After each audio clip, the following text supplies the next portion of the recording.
When Bernie asked me to talk about wood tinting and so forth, in thinking about it, I decided to talk more about finishing and some about tinting. But Karen Brown actually, when she did the demonstration on the gourds, she's the one that gave me the idea to try it on wood, and basically it's the same procedure. So I started carving in 1976 actually, and my first introduction to wood carving was in Barcelona. We had been in Europe for 13 weeks and 7 weeks, 13 countries. And I had seen so much art that I was up to here. I couldn't absorb another Michelangelo piece or whatever. And so we were going to go to another cathedral in Barcelona, but I said, I can't do another cathedral. And so I wandered off and we wandered into a little wood carving shop. And the man was carving horses that day, and so I asked him, how do you carve a horse? And we just kind of hung around and made a pest of ourselves just watching him. And in his broken English, he said, cut away anything that doesn't look like a horse. Well, later on, of course, I've heard that expression many times, but at that time, that was the first time that I heard it. And I thought, that's a pretty good idea. So I bought a few of his Don Quixote and Sancho Panza pieces to give as gifts, borrowed one back the next year and began to carve with a pocket knife. Heard about the Woodland Carvers, joined that group, carved a duck. Most people were duck carvers at the time. Realized that they were a heck of a lot better than I would ever be carving ducks. So also being Dutch, I didn't want to go out and pay for wood, and I had some free walnut in the basement. But I didn't know what sharp was, and my wife bought me some chisels. I still didn't know what sharp was, and or how to get them sharp. And along the way, I discovered a Dremel, and now I'm not a purist. I still use chisels at times for rough out, fine detail that I can't get at with another tool, but 90% probably power carving, and when it comes to fine detail, generally maybe 95%. But I've always loved hardwoods. My favorite is probably Honduras mahogany. This is Honduras mahogany here. Beautiful wood, expensive. You can't get a lot. I was fortunate enough to buy a barn full of wood that had everything from rosewood to Honduras mahogany, so on. These pieces, this one here is carved in cherry. The one on the far end there, the gentleman hugging his wife at a prison camp in World War II, also cherry, and the rest are carved in maple. Probably the softest wood that I work with and really enjoy is catalpa. Catalpa is kind of a cross between, I guess it's in between the hardwoods and the softwoods. But it's one of the few woods that you can carve green and expect to have some success without a whole lot of checking. A lot of walnut, any hardwood, I guess basically I've carved. So I put some things here. You know, when he said cut away anything that doesn't look like a horse, what I've discovered over the years is most of us, if there's something wrong with your carving, it's because we haven't removed enough rather than removing too much. I know we're all afraid of removing too much, but generally speaking, we haven't removed enough. Hank can remember when I would say those legs got to be thinner on that horse. Thinner, thinner, thinner. So, you know, don't be afraid to take more off. Another thing that I've learned, I think, which only in maybe the last few years, and maybe it's because I'm getting old, but the eye magnification makes such a big difference. You know, I have the kind that just, you know, what, I don't know what it's called. The whole thing goes around my head rather than flipping up for my glasses, and maybe 3 or 4 interchangeable lenses of different magnifying power. But it's so much easier on your eyes when you're trying to do detail, and even when you're going to finish, you can see little blemishes which you might not have seen before. So that's a good one. Another one, which some of you guys which took lessons from me, I was never one to put a center line. which I should have. But I finally, my daughter convinced me to use a mirror. A lot of times you're looking at a carving, especially when you're doing eyes or you're trying to match one side up to the other. And you look at it and it kind of looks right, and yet you look at it maybe 10 minutes later and you say, there's something I don't like. By simply using a mirror and holding it up in front, you can see the distortion. And so much easier than just simply looking at it head on, and it just jumps out at you. So, you know, that's a good tip. I intentionally did this one without putting a mirror in front of it, so you can check this out later on, and you'll be able to see how easily some of those flaws can come out at you. Probably the biggest tip that I learned when I began to compete from these guys that were winning all of the blue ribbons. I was at a show in Windsor, and I think Bud Noble. I had breakfast with a bunch of these guys that were winning, and these were the Ohio carvers that were just winning everything. And the one thing that really stuck in my mind was I was trying to pick their brains, and he said, don't be an hour short. And I look at my stuff, and I'm still hours short, and I'm sure we all are. But they would get a piece almost finished and set it on the mantle, and I wasn't retired, they were. And they could set it there, and maybe a week later they would say, oh, I didn't see that before. And then they pick up what's wrong. So I try to do that a little bit. I'll get a piece finished, and I still don't like it, and I think, do I want to knock the finish off and fix it or not? And you can't live with yourself, so the easiest way to do that is just take a tool and just go make a big blemish on it somewhere, and then you have to rework the piece. You know, it's rough, but you have to do it. Sanding, a couple of little things. Some of you use the drum sanders, and maybe you haven't found a good replacement rubber to put beneath them. The little tiny drums, you know what I'm talking about 2 inches long, and they have this neoprene rubber that's on them, and you use them for a little while, and the end gets worn, and then it just doesn't do the job it's supposed to. For years, people were looking, trying to find a replacement. The companies, of course, they wanted to sell you a whole new sander for $15 rather than the rubber. But you can get this rubber, the same kind of stuff, at Grand Rapids Rubber Products. I put it on the sheet here. It's on Roger Chafee.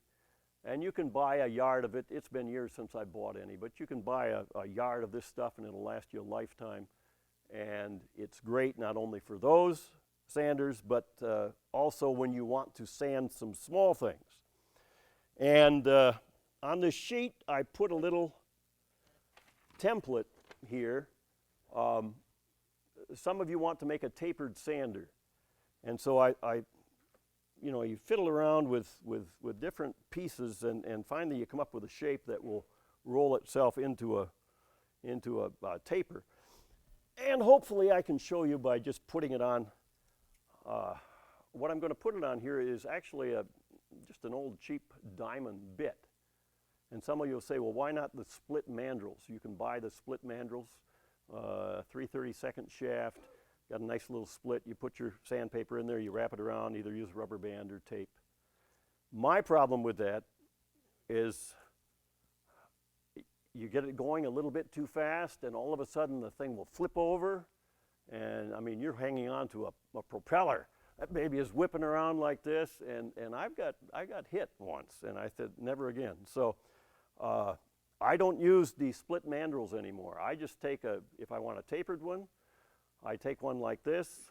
It's an old diamond, and I simply put it on this way. This is the shape that seems to work for that. What I'll do is I'll take a piece of tape, just a piece of masking tape, and I will put it on the sandpaper on this little corner. I marked it on your sheets here where it says tape here. And I'll get near the end. Of course, this might not work. I'm standing up. I'm normally sitting down in the shop. Probably should put something in here to stop it from turning also. I'll put this in. Then I take a little piece of this rubber. I've cut it like a little triangle. And I'll stick this here where I can wind.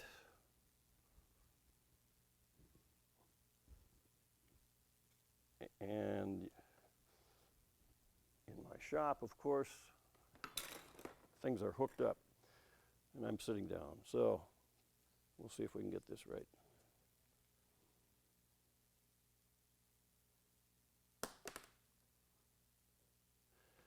Basically, because I couldn't sit here and hold it, I don't have a very good taper here. But if you're sitting down and you got your tool hanging up and you can control what you're doing, I didn't want to knock my pieces over here, you can get a nice taper and that will hold that on there, and you don't have to worry about this thing breaking. It's an 1/8 inch and you got a nice taper, and when this piece is used up, you just take it off and go with another one.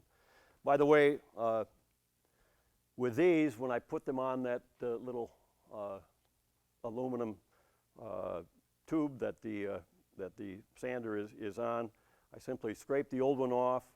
I put contact cement on this and the other, you know, let it dry 5-10 minutes, put it on, wrap it around, and you're ready to go. I make the same ones, you know, if you just want a small little tapered one like this, but I always put that urethane in there because that gives it just a little bit of padding, and it just makes it really easy to do that. So as far as sanding, that's just a little tip that I think will help you. Sanding. I don't know where you get your sandpaper, but I have always got my stuff from Klingspor. Klingspor has a bargain box.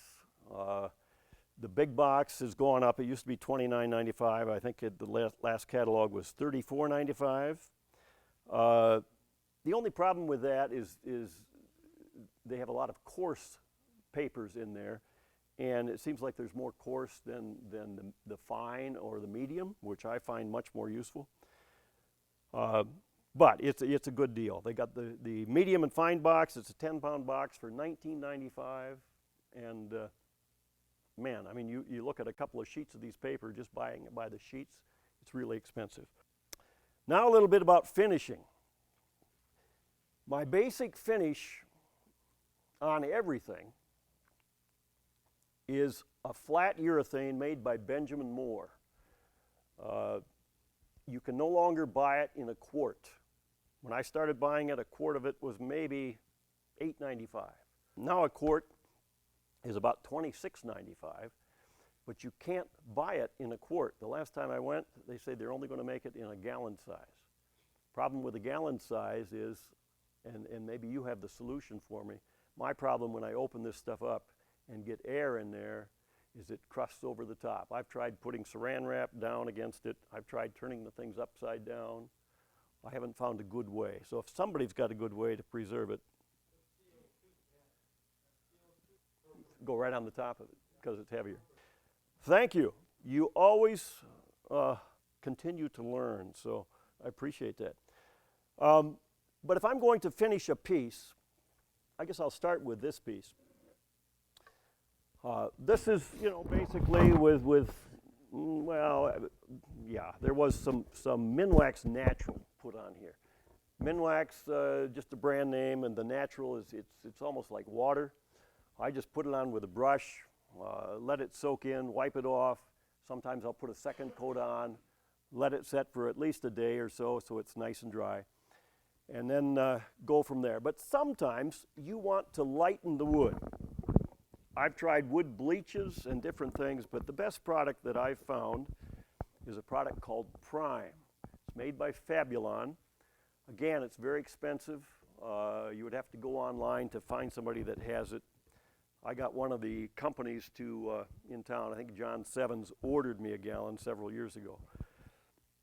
You put that on, and then you can put your other finishes over the top. It dries very quick. It has a high wicking action, and so it dries very quickly. But you can see on the helmet here, on the lily sleeves, the clouds, anywhere where I wanted it lighter, I use that product.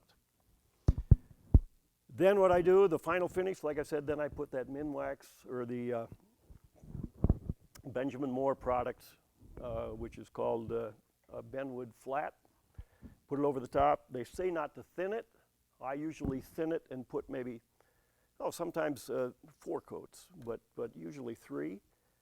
And it's a finish that has held up very well for me over the years. In fact, if I have a piece at home that gets dusty, sometimes you don't know what to do with it. I'll take it right over to the sink and I'll just spray it off with water and dry it with a towel, and it's fine. As far as the tinting goes, Karen can probably give you more. She's used this a lot more than I have with her gourds. But the product, she mentioned Adirondack. That's the only brand that I have used. It's Jim Holtz, I think, puts these out, and I buy mine at Hobby Lobby. Wait till there's a 40% off coupon, which is every other week, and buy these at Hobby Lobby. They're probably 12 or 13 different colors that you can get. And the thing that I have learned with the inks is start very, very light. You can always darken it, but if you get it too dark and you try to take it off, depending on how you put it on, you might have a big mess. I've had a few messes. The way I got into this, and not being afraid, this was alcohol, and the stuff that I put on as a final finish is not always compatible with an alcohol-based finish. So I was a little nervous about that, but my nerves were calmed by a fellow in the audience here, Lou McDonald. When Lou was around, we did a bass one night, and Orlando was an airbrusher, and I was not an airbrusher. I had some wonderful looking paints. If you remember Lou, they were probably 50 years old, right? But anyway, we painted a pretty good looking bass, except these were oil paints. And Lou is going to take it home, and we're thinking, that thing is going to bang around in the car or something. What to do? So we took a can of this, what was it, Rust-Oleum flat, wet oil paint. Take this can, it's Lou's fish, right? I didn't have to worry. And Lou would always say, well, Charlie can fix it. So we sprayed that all over this thing. And so, I decided to just go ahead and try this stuff. And the only problem that I've really had is when I put the prime on a piece, and then I put on a little bit too much of the ink, and then I tried to wipe it off by putting some alcohol on, or you can get a medium that will help it to blend, a blending medium. Well, then what it did was it actually took the prime off, or the prime became gummy, and it was a big mess. So my recommendation is put it on very light and keep going from there. Basically, the way I do it is, and I'll just throw a little bit on this bird because we don't care too much about this bird. This happens to be sunset orange.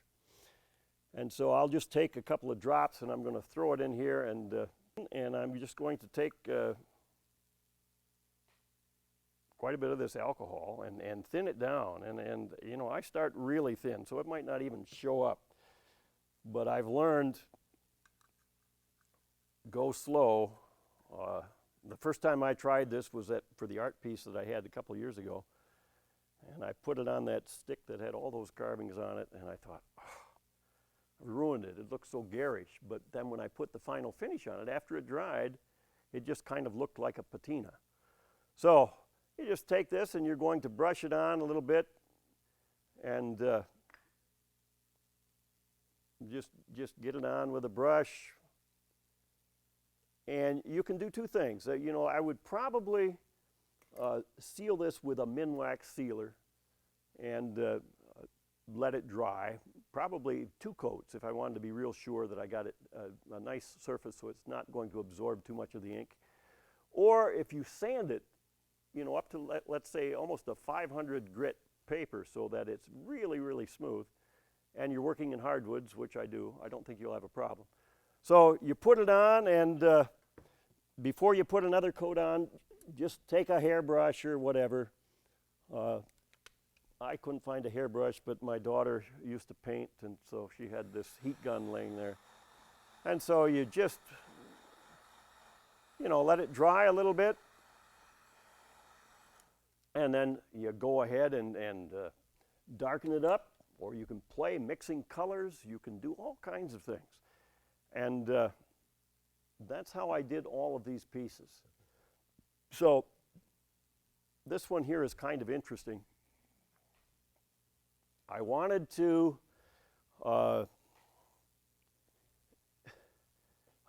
my thoughts when I did this piece were many of the people that I remember from my youth.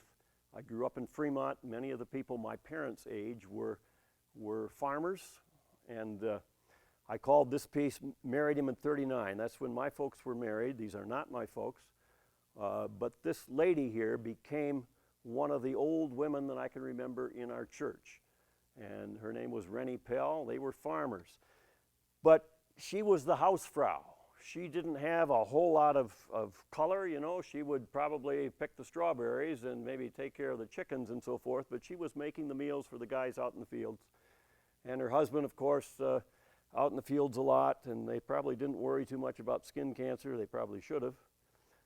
But I wanted to keep her face light and his darker. Well, the only difference that I did here is I actually finished her face and his face exactly the same, but I didn't put the flat urethane on top of her. I just this is how the ink dried when I put it on. And I kind of played around. I kind of mixed some colors to get a color that I liked. But his face, I did put the flat urethane. This is a piece of cherry, and so that urethane will really bring out the color in the wood. And so that's what brought, his face out, so he appears to be so much darker. But hers, there's no urethane on here at all. That's just the ink. That's just the way the ink dried. And so, yeah, you can get colors like denim, which I used for his overalls and so on. The rest of these, yeah, pretty much the same. I used the inks. This is a piece of maple, as you can see. And I just wanted a hint of color, not enough to make it look like it was painted. I wanted it to have all of the wood grain showing through and so forth. But I think those inks were a real godsend for me, just to play around with pieces like this. I did the same. You can look at some of these more closely if you want. All of the coloration. This is pretty much the natural color of the catalpa on the rabbit, but all of the green here is from those inks. And you can just see with the wood grain here, and you can still see all the grain through it, that it just gives it just kind of a patina look rather than a painted look. And I like it. I don't know if you do or not, but I just think it's a great way to finish without painting. One thing about presentation, any carving that you do, you try to capture a moment in time. I mean, it's like Orlando's otter back here. I mean, you can almost imagine that thing in the river and what he did the moment before and what he's going to do the very next moment. And try to do that with your pieces rather than carve just a deer. Carve a deer where you can imagine what's happened just before and just after. Maybe you've got to do that by changing the habitat just a little bit or adding some little thing. But I think those things are key with presentation of your pieces. Most of the work that I did, I don't know if you've seen the bigger catalpa pieces I did for the art prize 2 years ago. That piece was like this. I did most of that work with chisels, and it was wet. I mean, the sap was shooting out in front of the chisels. But when I got down to the sanding, I put a mask on. I don't wear a mask as much as I should. The biggest thing I worry about with woods, which really scares me, is when you have a spalted piece of wood. Because spalting is caused by the spores that are in the wood. It's basically a fungus. And just because that tree is dead doesn't mean that the fungus is dead. Those spores can live in your workshop for years and years and years in that piece. So if you're working on spalted wood, make sure that you're really wearing good protection. One other thing, they make a charcoal, but mine was gone, and so I didn't know what to use for black. And this is my daughter-in-law, who's Chinese, and her hair is pretty much jet black. I just used some black ink, regular Carter's ink that you would use for calligraphy. Watered it down with the alcohol and put it on. And the same, they don't sell a white, at least I never saw a white, but that's how I got some white on her hands, on her hair. I bought a white ink, just like a calligraphy ink. This one was actually a picture from my file that was a couple probably in the Depression era. They were sitting in the back of a pickup truck. But as I began to carve it, I used that as a guideline, but as I began to carve it, I'm thinking of Rennie Pell. So by the time I was done, in my mind anyway, this is what Rennie Pell looked like. This was my Aunt Mary. And Aunt Mary would slap Uncle Beamy up on a stool, put a towel around his neck, cut his hair whether he needed it or not. You know, the potatoes were peeled. This was Saturday night. Cats would be milling around, you know, and I just threw a cat in there because we've got a couple of cats. But, you know, it was just a memory. These happen to be my kids. And my son, my little Sophie we're taking care of today. This is my daughter who's had the 1-month-old. This is Suzanne. And I work at Quail Ridge. The golf pro was a young black man by the name of Andre Pillow. I said, Andre, he married the cook, by the way. I said, Andre, I'm going to carve you when you're about 9 years old. So this is called Andre Makes His Move. I didn't know how many pieces were going to be in this. The tsunami happened in Japan. We've had a lot of Japanese exchange students, and so I was ready for a new piece, and so decided to put this guy in. And this one doesn't sit up very well, Tuskegee Airmen, because of this piece. Actually, I did a piece like this called The Parting about 15 years ago. I sold it. Husband, wife, and you know, they probably just got off the train and they got apart. He's got to go one way. He'll probably do some work. She might be sewing, but both of them, in the end, are probably going to end up in the gas chamber. So I had sold this piece, but always liked it and decided to do another one. And because I had that veteran piece, and just put that in. Well, I thank you for putting up with me.